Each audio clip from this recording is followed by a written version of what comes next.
അവിടെ സ്കൂളുകളോ കുട്ടികളോ കുറഞ്ഞതുകൊണ്ടൊന്നുമല്ല. അവിടെ അതിന് പകരം ഉയർത്തുന്നത് സരസ്വതി വിദ്യാകേന്ദ്രങ്ങളാണ്.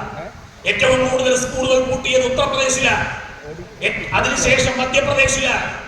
അങ്ങനെ ഏകമുഖമായ ഒരു മതരാജ്യത്തിലേക്കുള്ള യാത്രയിൽ എല്ലാവരെയും ഫാഷിസ്റ്റ് ചിന്താഗതികൾ പഠിപ്പിക്കാൻ, ഗോഡ്സയെ മഹത്വവൽക്കരിക്കാൻ, സവർക്കറുടെ ചിത്രങ്ങൾ പ്രദർശിപ്പിക്കാൻ, പ്രധാനമന്ത്രിയുടെ ചിത്രങ്ങളെല്ലാം സ്കൂളിന് മുമ്പിലും പ്രദർശിപ്പിക്കാൻ, PMശ്രീക്ക് വേണ്ടി ഒരു പാർട്ടിക്ക് വേണ്ടി ഈ രാജ്യത്തിന്റെ ജനാധിപത്യത്തെ, ഈ രാജ്യത്തിന്റെ മതേതരത്വത്തെ തകർക്കുന്ന രീതിയിലേക്ക് പോകുമ്പോ അവിടെ പ്രതികരിക്കാൻ ഒരേ ഒരു പ്രസ്ഥാനമേ ഉള്ളൂ, അത് ഇന്ത്യൻ നാഷണൽ കോൺഗ്രസ് ആണ്.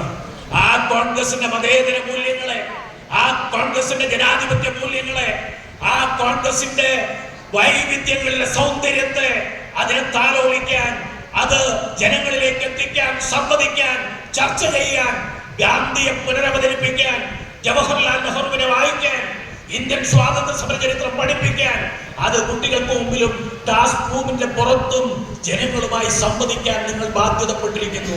ഇല്ലെങ്കിൽ സ്വാമി വിവേകാനന്ദൻ പറഞ്ഞതുപോലെ നമുക്ക് ഭാവിയെ കുറിച്ച് ചിന്തിക്കാൻ, ആഗ്രഹിക്കാൻ, പ്രതീക്ഷിക്കാൻ ഒന്നുമില്ലാതാകും.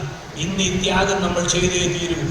അതുകൊണ്ട് ഫാഷിസത്തിനെതിരായിട്ടുള്ള പോരാട്ടത്തിൽ അവിടെ ഓടിയെങ്കിൽ ഇവിടെ പിണറായി വിജയൻ രണ്ടുപേരും ചെയ്യുന്നത് ഫാഷിസമാണ്.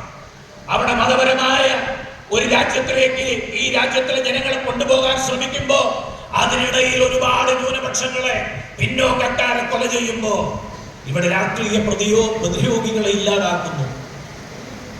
അഭിപ്രായ വ്യത്യാസമുള്ളവരെ ഇല്ലാതാക്കുന്നു. ആ രീതിയിലേക്ക് കാര്യങ്ങൾ പോകുന്നു.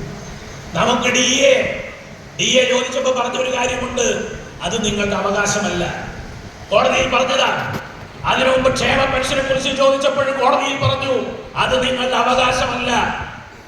സജി ചെറിയാനെ പോലുള്ള സാംസ്കാരിക മന്ത്രിമാർ പറയുന്നു, ചില സ്ഥലത്തൊക്കെ ജയിച്ചു വന്ന ആളുകളുടെ പേര് നോക്കിയാൽ അറിയാം അവരുടെ വിഭാഗീയതയും വർഗീയതയും എന്ന്. ഇവിടെ ജനങ്ങൾക്കിടയിൽ അസ്വാസ്ഥ്യമുണ്ടാക്കി, വർഗപരമായ അസഹിഷ്ണുതയുണ്ടാക്കി, വിഭാഗീയത പരത്തി ഈ രാജ്യത്തെ വിഭജിക്കാൻ ശ്രമിക്കുന്ന ആളുകളുടെ വക്താക്കളായിട്ട് കേരളത്തിലെ ഇടതുപക്ഷം മാറുകയാണ്. അവര് നമുക്ക് ജീവിക്കാനുള്ള അവകാശം പോലും ഇല്ലാതാക്കുന്നു. ഇതിനെയൊക്കെ ചെറുക്കാൻ ബാധ്യതപ്പെട്ടവരാണ് നമ്മൾ.